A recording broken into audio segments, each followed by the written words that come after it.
제가 14절부터 내용을 읽어보겠습니다. 여호와의 말씀이 내게 임하여 이르시되, 지금 저번 시간에 같이 나누었던 하나님의 심판의 내용과 계속 연결되는, 그러나 내용은 좀 상반된 느낌을 주는 그런 내용입니다. 계속적으로 이어집니다. 15절, 인자야, 예루살렘 주민이 내 형제 곧 내 형제와 친척과 온 이스라엘 족속을 향하여 이르기를, 너희는 여호와께서 멀리 떠나라. 이 땅은 우리에게 주어 기업이 되게 하신 것이라 하였나니, 그런즉 너는 말하기를, 주 여호와의 말씀에 내가 비록 그들이 멀리 이방 가운데로 쫓아내어 여러 나라에 흩었으나 그들이 도달한 나라에서 내가 잠깐 그들에게 성소가 되리라 하셨다 하고, 너는 또 말하기를, 주 여호와의 말씀에 내가 너희를 만민 가운데에서 모으며 너희를 흩은 여러 나라 가운데에서 모아내고 이스라엘 땅을 너에게 주리라 하셨다라.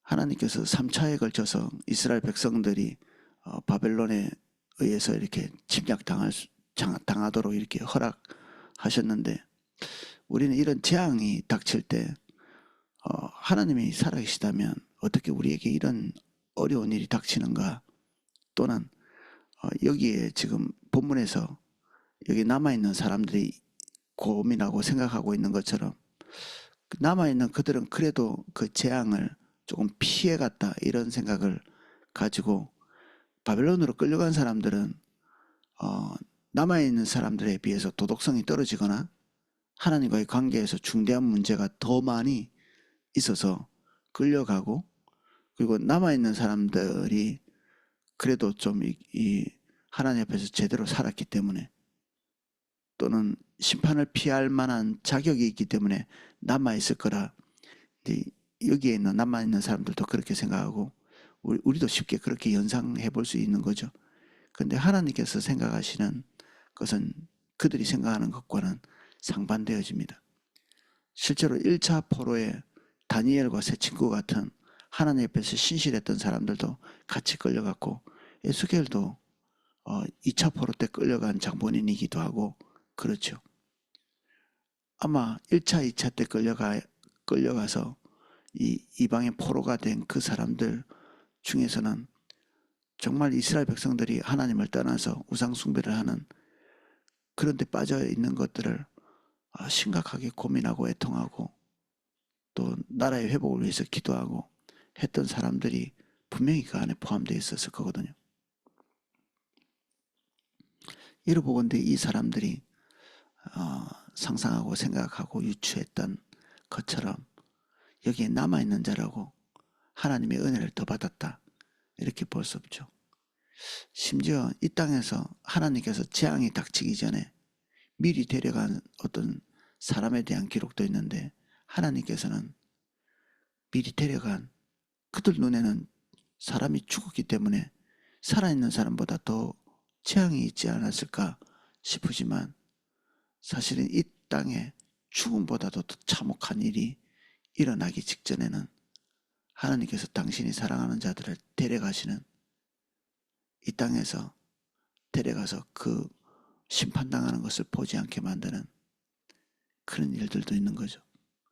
우리가 상상하고 생각하는 것들은 어쩌면 많은 부분들이 불신자들이 고민하고 생각하고 있던 것들을 고스란히 가져와서 우리도 답습하고 있는 경우가 많이 있는 거죠. 하나님은 이 생과 내세의 초월자이시고, 하나님의 세계는 우리가 보고 있는 세계에 한정되어 있지 않거든요. 그래서 우리는 하면서 이게 겸비함이 필요합니다. 누군가가 어려운 일이 닥치고 재앙이 닥치고 그럴 때 아유, 나도 저렇게 어려운 일 닥치면 어떻게 하나, 내가 하나님 앞에 잘 살아야지, 동시에 그런 생각을 하는 것들이 경각심이기도 하지만 한면에서는 오해다. 그 어려움을 닥친다고 하는 그 사람이 나보다 더 하나님과의 관계가 이 조속하거나 그런 게 아닐 수 있다는 것입니다.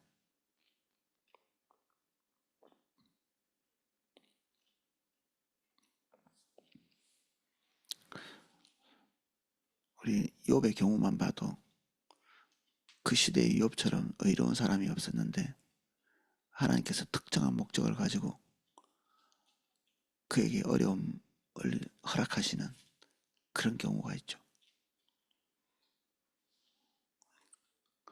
평온이 계속 있다고 그것이 우리를 지지하고 신뢰한다는 그런 의미가 아닐 수도 있고요.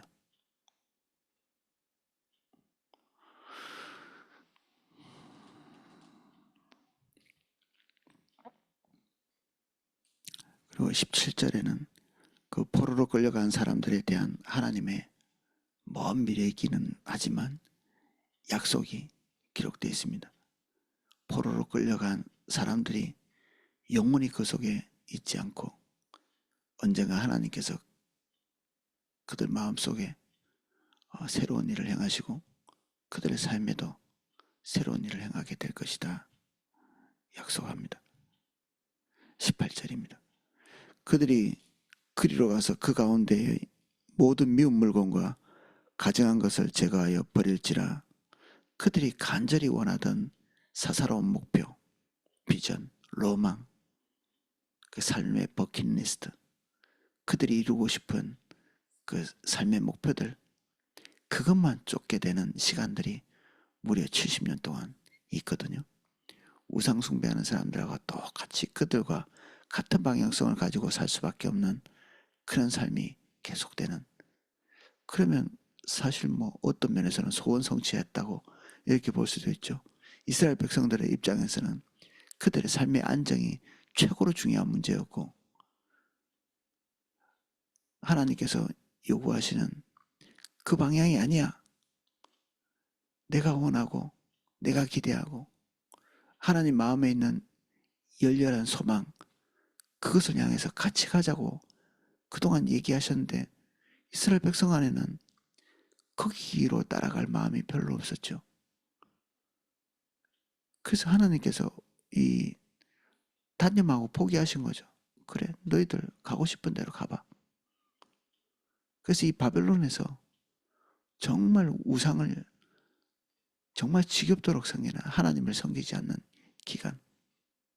우리 아이들이 엄마 아빠 볼 때는 막 이렇게 신앙생활 열심히 하다 학교 또는 유학, 군대 이렇게 가면 마음껏 제멋대로 이렇게 생활해보는, 그게 그들에게 축복이 아니라는 사실을 뼈에 새길 때까지 무려 70년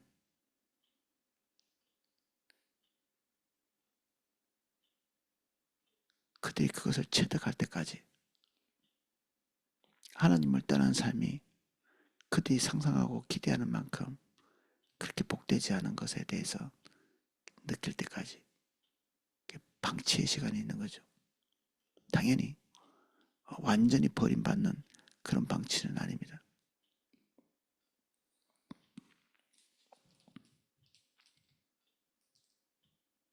그래서 미운 물건과 가증한 것, 이게 우상에 대한 직접적으로는 우상이고, 그리고 그 우상이 형상화될 때까지 이스라엘 마음속에 있었던 자기들의 로망과 삶의 목표죠.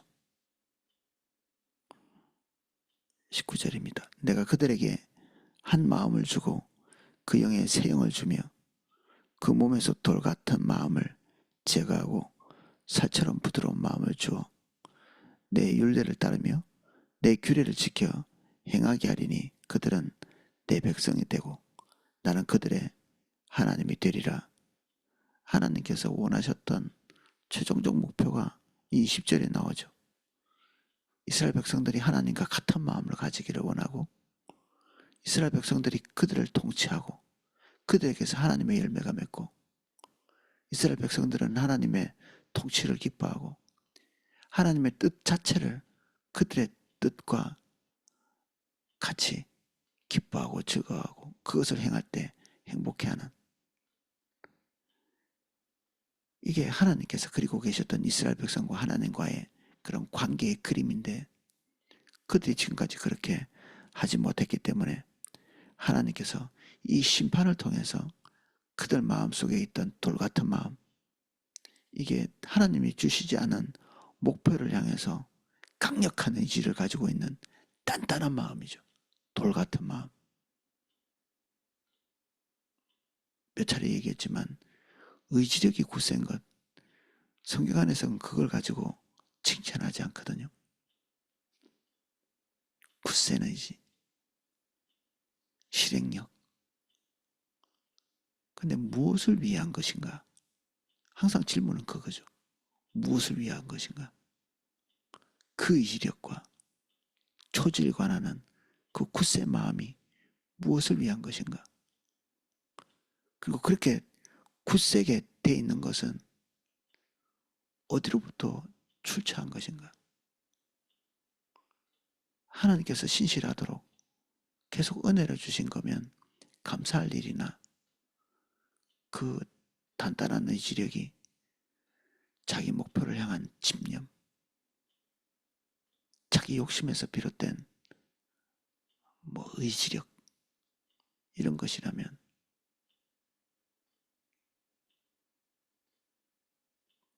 이 마음이 들어와 있다는 것 자체가 재앙이죠, 재앙. 그래서 가장 무서운 상태, 하나님의 어떤 말씀과 어떤 책칙도 통하지 않는 그런 상태인 거죠. 이 마음이 굳세어 있는 상태, 돌처럼 단단한 상태. 그래서 이게 남성들처럼 막 우락부락하고 성격이 그래서 그런 게 아니고, 여성들에게도 정말 단단한 마음들을 발견할 때가 있거든요. 겉으로는 부드럽지만 마음속에 가지고 있는 바램과 기대, 이것들은 거의 변함없이 10년, 20년 자기들이 가지고 있었던 삶의 로망들, 이것들을 체념하지 않는, 포기하지 않는 그 영혼이 계속 가슴속에 이렇게 사무쳐 있는, 보통 여성들이 가지고 있는 가정에 대한 로망, 남편에 대한 로망, 자식에 대한 로망, 그들이 결혼하기 전부터 가지고 있었던 것이 10년, 20년 이제 인생에 이제 황혼에 접어드는데도 그 목표, 로망이 변하지 않는, 그게 돌같은 마음이죠. 굳어있는, 지금까지도 변하지 않았지만 앞으로도 변할 가능성이 별로 없는 그러한 상태. 이것이 심판과 함께 녹아지게 될 것이다. 그래서 심판은 어느 신학자의 말대로 정화의 과정이다. 정화. 심판은 하나님의 분풀이다. 어떤 면에서는 그렇게 보이기도 하죠. 하나님의 분풀이 그냥 하나님의 진노를 쏟아내는. 근데 하나님은 우리처럼 그 분이 왜곡되어지거나 어떤 기분의 전환, 이런 것에 치우쳐 계시지 않고 그 가운데서도 공의로우시죠. 그래서 신학의 중대한 주제 중에 하나가 신정론입니다. 하나님은 언제나 정의로우시고 언제나 옳으시고 언제나 선하시다. 세상 사람들은 하나님이 살아계시다면 어떻게 이런 일이 있을 수 있는가 이렇게 얘기할지 모르지만, 그 안에서 하나님의 눈이 열릴 때 그들이 했던 그 정의로워 보이는 그 질문이 부끄럽고 수치스러울 만큼 쥐구멍에 숨고 싶은 그런 마음들이 들 만큼 그들은 하나님께 항변할 수 있는 것이었고, 우리 자신도 마찬가지죠. 하나님이 살아계시다면 어떻게 이럴 수가 있습니까? 라는 말을 할 수 없는, 이게 뭐 죄를 많이 지어서 죄의 값을 치루었다. 당연히 그런 경우에도 하나님 앞에 할 말이 없죠.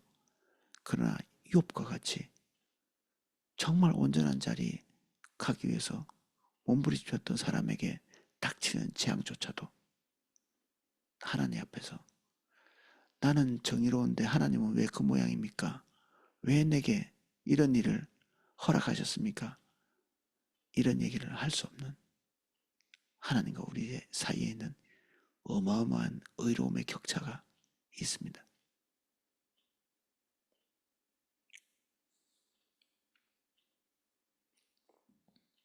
우리에게 필요한 것은 하나님과 같은 목표, 같은 생각, 같은 감정입니다. 하나님의 것을 온전히 납득한 뒤에야 내가 하나님 앞에 부드럽게 반응하고 싶다. 그런 생각 흔히 가질 수 있지만 그러면 영원히 못 갑니다. 우리는 유한한 존재이고 하나님은 무궁한 존재이시고, 그래서 하나님을 납득한다는 것은 우리가 신이 되어야 가능한 건데 납득 자체가 가능하지 않죠. 우리가 하나님에 대해서 납득하고 있는 것은 하나님의 은혜로 그 부분만큼 우리의 이해의 지평을 넓혀주시기 때문에 딱 그만큼 아는 거죠. 그래서 뭔가를 알았다 싶을 때도 딱 내가 알고 있는 것이 한계성을 가지고 있다. 그래서 조금의 불안감은 항상 있어야 됩니다. 사람에게. 내가 알고 있는 것에 대한 확신을 지나치게 갖지 않는 것. 그래서 다른 사람의 의견도 귀담아 들어보는 거죠. 내가 알고 있는 것에 대한 확신이 없으니까, 불안이 항상 있으니까, 틀릴지도 모른다는. 그래야 사람들끼리 물어뜯고 싸우지 않습니다. 자기 자신이. 특히 신앙 안에 들어와 있는 사람들은 믿음이라는 말, 그것이 자기 확신과 딱 연결이 돼가지고 후퇴가 없거든요.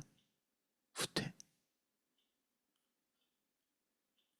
내가 하나님 앞에서 어떤 것을 깨달았기 때문에 이것은 죽는 날까지 변할 수가 없어. 이건 맞는 거야. 나 하나님의 음성을 들었어. 나 하나님 앞에서 신실하게 살아왔어. 그러니까 내가 결정한 결정이 옳아. 어마어마하게 위험한 생각이죠. 그래서 고린도 교회는 그들에게 주어진 은혜가 도리어 그들의 눈을 가려버리는, 그들이 사랑으로 행하지 않고, 사랑이 없는 영은 악령이라는데 그들이 가지고 있는 모든 영적인 은사가 사단으로 왔다는 것은 아니지만 하나님께 받은 그 선하고 좋은 것들이 그들에게 그 시간의 오늘에 그들의 정황 속에서 전혀 선한 영향을 발휘하지 못하고 있는 교회 안에서. 그래서 사도 바울은 그들에게 이런 얘기도 하거든요. 누군가가 예언하다가 또 다른 사람이 예언하면 입 다물고 좀 들어보라는 거죠. 한 사람은 잠잠하고 영은 영에게 이렇게 순복하는 게 있으니 너희들이 받았다는 말이 틀렸다는 것은 아닐 수 있는데 다른 사람이 하나님의 뜻 안에서 어떤 뜻을 발견했다면 가만히 들어보라는 겁니다. 들어보라. 그래서 그 굳세고 단단하고 확신에 찬 그 마음이 뒤로 이렇게 후퇴하는 거죠. 내가 부분적인 것밖에 보지 못한다.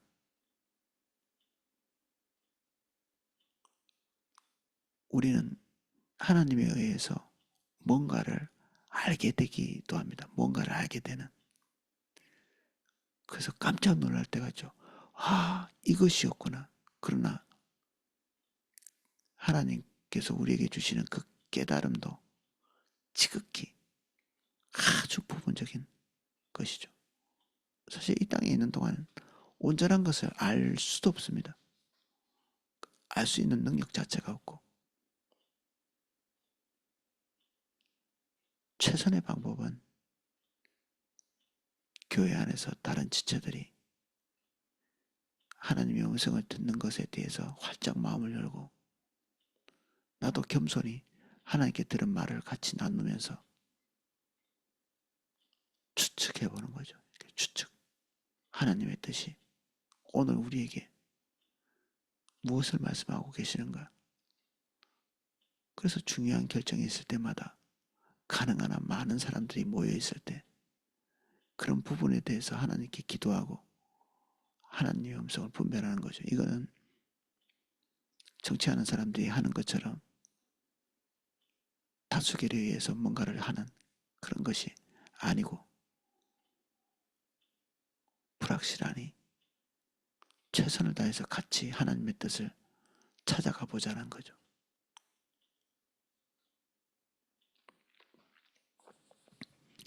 그래서 하나님께서 그들이 가지고 있던 굳센 의지, 굳센 목표, 이런 것들에서 후퇴해서 하나님께서 오늘 그들에게 주시는 그 마음에 충실한, 새롭게 발견된 하나님의 생각에 마음이 부드러워지는, 하나님께 그들의 의지와 뜻, 지식을 맞추기 위해 본인들이 가지고 있던 생각들을 매일매일 십자가에 못 박고 단념하는 그런 마음을 주시겠다고 약속하는 겁니다. 심판을 통해서. 심판이 끝난 이후에 정화된 그들의 마음속에 하나님께서 새 영을 기름 부어 주시겠다 말씀하는 거죠. 우리가 이게 금방 성령께서 그들 내면에 들어오시는 것을 상상할 수 있죠. 근데 이게 성령님만 오시면 다 될 것 같이 생각되지만, 우리가 성령 없는 사람이 있습니까? 이스라엘 백성들에게 새 성령을 기름 부어주는 약속은 위대한 약속이죠. 근데 그 약속을 우리는 이미 받았죠. 우리 신약 백성들은. 그럼에도 불구하고 왜 우리는 마음이 단단한 경우가 있는가? 이게 무서운 거죠. 하나님의 성령에 있음에도 불구하고 우리는 그분을 얼마든지 무시하고 우리 뜻과 우리의 생각 얼마든지 관철할 수 있는 겁니다. 하나님의 성령이 강력하게 임해도 우리의 자유의지는 늘 버젓이 살아있고, 우리가 그분을 사랑하고 그분 뜻에 따라가고자 하는 중심이 없을 때 모든 것을 알고 있음에도 불구하고 그들과 그 하나님의 마음과 대항할 수 있는 여지가 있는 겁니다. 그래서 우리 마음 속에서는 두려움이 항상 사라지지 말아야 합니다. 경외, 하나님과 우리 사이에 있는 격차를 항상 두려워해야 되죠.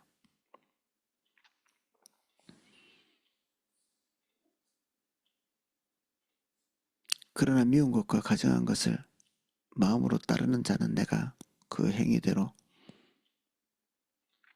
그 머리에 갚으리라.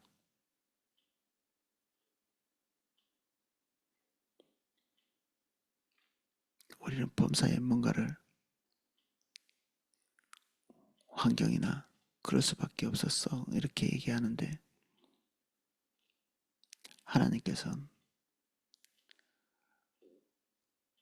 우리의 동기나 우리의 마음의 결정의 근간이 된 우리의 의지에 대해서, 우리 자아죠. 뭔가를 결정하는 것은 우리의 자아니까 거기다 대놓고 하나님께서는 항상 큰 소리로 얘기하십니다.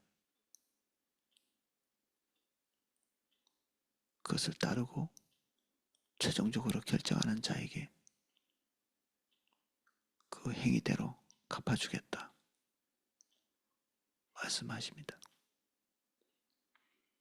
그래서 주님의 말씀을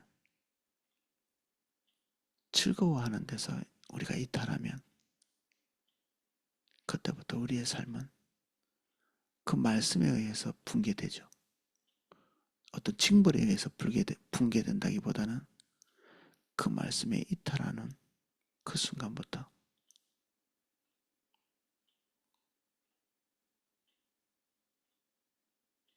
우리 삶의 중대한 문제는 이게 찾아오기 시작합니다.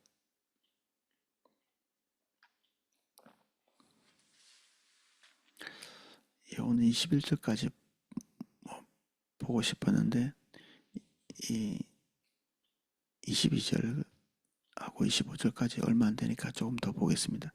그때 그룹들이 날개를 드는데 바퀴도 그 곁에 있고 이스라엘 하나님의 영광도 그 위를 덮었더니 여호와의 영광이 성읍 가운데에서부터 올라가 성읍 동쪽 산에 머무르고 주의 영이 나를 들어 여호와의 영의 환상 중에 데리고 갈대아에 있는 사로잡힌 자 중에 이르더니 내가 본 환상이 나를 떠나 올라간지라.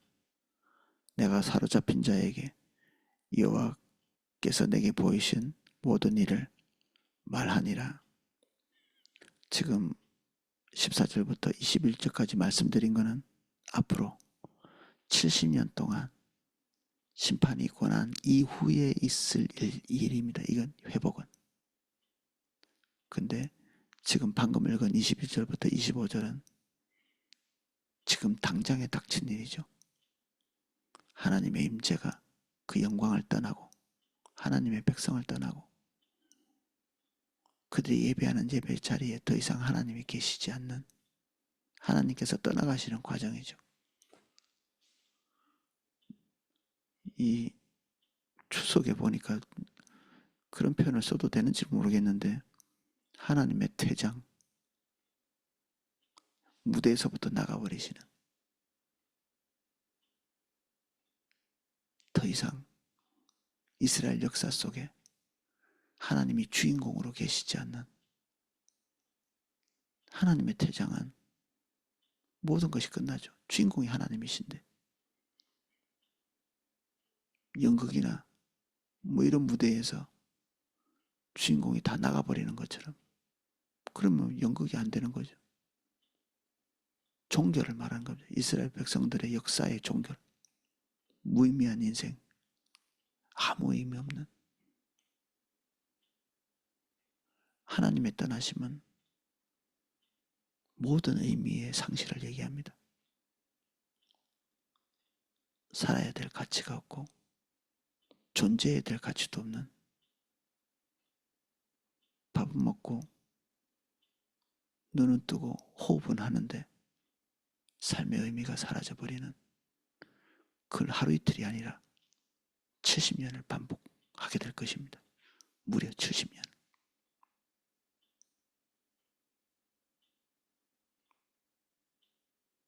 그래서 회복은 심판 이후에 있는 거죠. 심판 이후. 오늘 우리가 봤던 회복. 이게 우리 마음속에 어떤 희망을 줄지는 모르겠지만 가장 먼저 닥쳐 있는 것은 먼 미래에 회복 전에 닥치는 심판이죠. 반드시 그것을 통과하고 난 이후에 닥치게 될 일입니다. 근데 하나님의 사람들은 이 70년 이후에 하나님께서 주실 회복을 놓고 이 70년의 이 험난한 세월 동안에 무릎 꿇고 기도하는 그런 모습을 보입니다. 이게 그들을 지탱하는 한 가닥 힘이고 그들 민족에 대한 소망이고 그랬죠. 예, 오늘은 여기까지 살펴보겠습니다.